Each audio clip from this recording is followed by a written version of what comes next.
Pourquoi est-ce que le phénomène des paradis fiscaux existe encore? Cette capacité qu'ont les plus riches de la société à contourner en toute légalité leurs obligations fiscales. Il y a le premier ministre Marc Carney qui nous a fourni une partie de la réponse lors de la dernière campagne électorale. On se souvient, il avait été fait état de ses liens avec les paradis fiscaux à titre d'administrateur d'entreprises qui faisaient ces pratiques.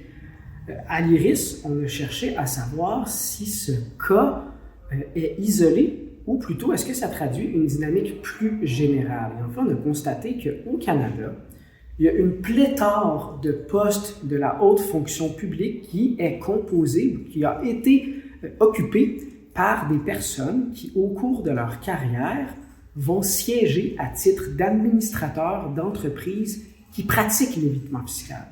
Et les postes en question, ce ne sont pas les moindres. On parle de juges à la Cour suprême, de vérificateurs généraux, de premier ministre, de gouverneur général ou encore de ministre des Finances qui, à un moment ou un autre de leur carrière, agissent dans les paradis fiscaux. Et on a même réussi à mettre un chiffre, 20%.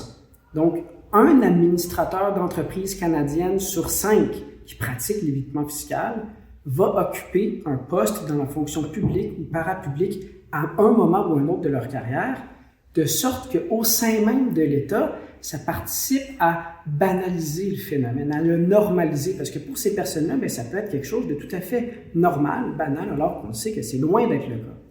Pour en apprendre davantage, vous pouvez visiter notre site Internet et lire l'étude qui présente plus en détail ces résultats.